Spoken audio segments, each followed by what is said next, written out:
I arrived yesterday, so it's a little bit, and yesterday I had some things to do, but I'd be very much interested in participating in the life of the festival. Unfortunately, because we have our jury and we have our meetings, I won't be able to go to the films almost. Well, there is no time really.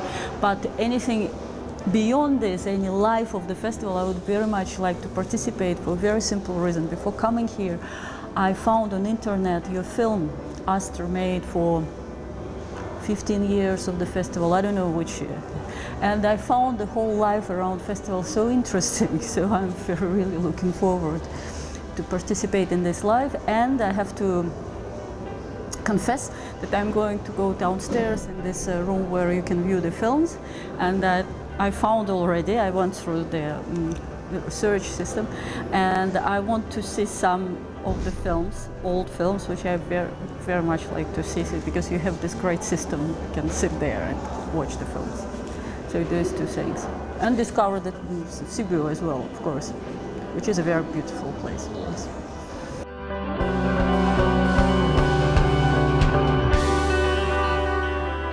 Well, first for me, it's the first East European festival. I did participate in a lot of West European, North American festivals. And this is the first East European festival, so it gives an opportunity to see a lot of East European films, which is very interesting, because I think that in terms of documentary making, this part of the world is probably the most interesting, because there are a lot of things that are happening here.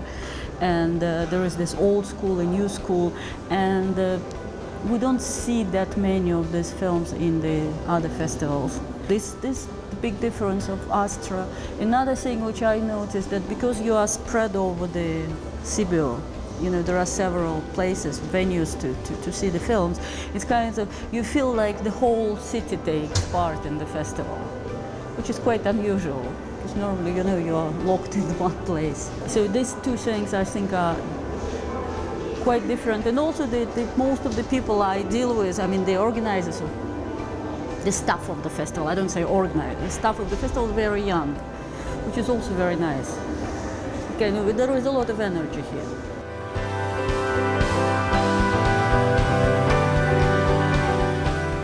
Well, I have to say that because I'm a member of a jury of Romanian selection.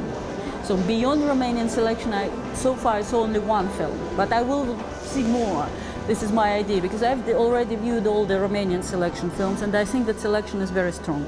First, I mean, I'm really surprised that it's really strong. At least there are two films which I don't know how to make choice. I'm expecting my fellow members to discuss it, because at least 2 or 3 films are very interesting. And I learned a lot about Romania. I'm a little bit intimidated to be in the Romanian jury, because I don't know the country. I mean, I know Aristoteles, you know, for 3 years I was tutoring in Aristoteles, so Bukovina is my place, but beyond Bukovina I don't know much. So it's a little bit difficult for me to say anything about Romania, but the selection is very good.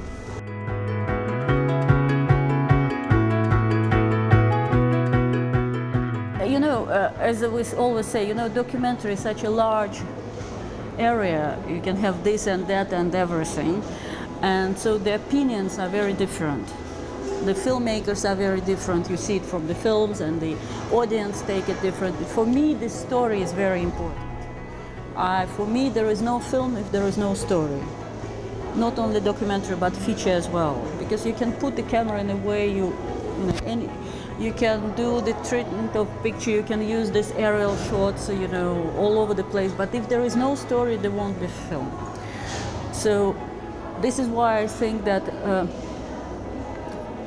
to learn something, you know, from a film, it's important. I don't mean factually learn. You know. Sometimes factually, but sometimes not.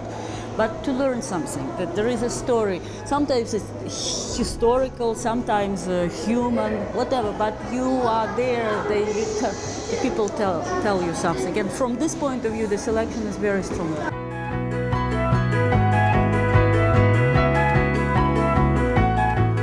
It's an interesting question.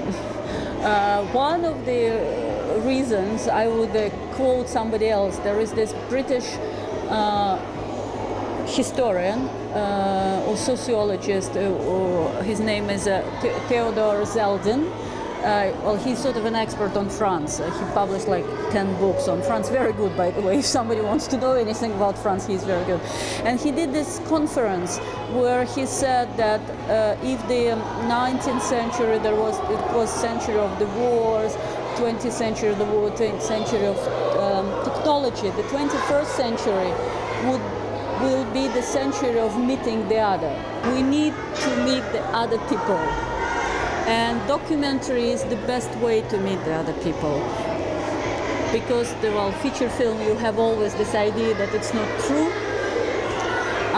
Meeting people on paper, I mean, through the books, through the newspapers, it's very good. But now we live in this picture world.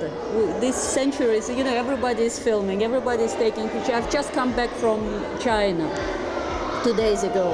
And you can't imagine, I mean, those Chinese people, they're all the time are taking pictures. So we need the picture, we need the image. And the documentary is the best way to learn more about the other. But the other can be your neighbor. It doesn't mean that you have to go to cross the whole planet to go to some exotic places. Sometimes it's next door. And then, of course, internet that helps, that you can now watch the films whenever you want. Because television programming is difficult. Cinema, it's a whole thing to go. Now you can watch on internet. I think it brings a lot of possibilities for the documentaries.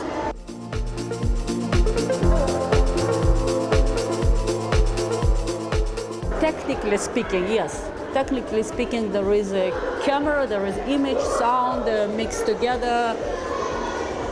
But then it's a little bit like, say, there is only one written word. There is only written word and that's it. Yes and no.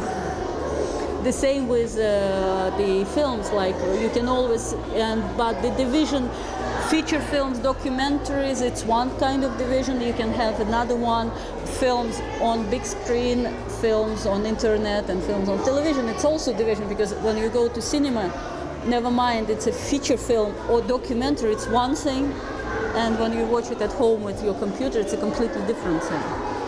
So, but still there is a difference. What I would say that it's true that you can't say that feature film it's always invented and documentary it's always true. No, I wouldn't agree with this. It's always, a film is always a little bit staged, almost.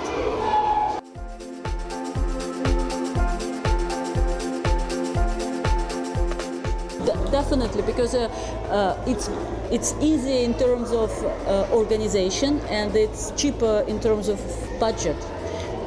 First of all, because of the cameras, the filming facilities. Now anyone can make a film, and it's very good and dangerous at the same time. Because we've just had this discussion at breakfast. Last year, I made a film about Germany after the war. Not during, but after the war, where I used a lot of home film. It's not home video, it's home film, made by the Germans, because they were fascinated by the cameras, Kodak coming from Germany, etc. And you'd be really surprised by the quality of filming, because when you have these rolls of 3 minutes, you think a lot before filming. Then you have the limits on lighting, distance, plenty. So you have to think every image you make. And then you see the film, which you will see, if you haven't seen it yet, but I'm sure you'll see it, EMMY, about Amy Winehouse. No, you will. I mean, it will be all over the place. I saw it. And the beginning of the film is, there is a lot of home video. I mean, they were filming themselves with small cameras, with a telephone, but it's filming without thinking, because you can film for hours. So you film, you don't know what. So they use it, but long term you think, what is this? Why am I watching? Yeah, because they don't know why they're filming. Well, then because there is one sequence where it's absolutely clear. I mean, for me at least, they're driving. the guy next to the driver gets bored, so he takes out his camera and starts filming. So there is, in these new facilities, there is a danger and advantage and danger at the same time. So I don't think that it's awful or it's negative. It's just you have to be conscious of the danger. And the funding, the funding is... I'm a little bit teaching, in Paris in a film school, and we had this discussion with the head of the program of this documentary films. I say, because I don't know what to say to the students. I want to encourage them to make documentaries, but at the same time I know how difficult it is. I don't know what to say. And she said that now what we would tell them that, yes, do documentaries, it's very interesting, make documentaries, but don't think that you will be making living out of it. Do something else next to it, like be cameraman and editor or something completely different if you want, but you can't make life out of documentaries. My advice would be to young people who start making films, find another job, but not in the same domain. I mean, don't try to be a journalist and a filmmaker, because one will change that, influence that, do something a little bit different, like camera or editing, but don't try to be director of a live show on television, making documentaries at the same time. I don't think it won't work, I think. But there are plenty of possibilities.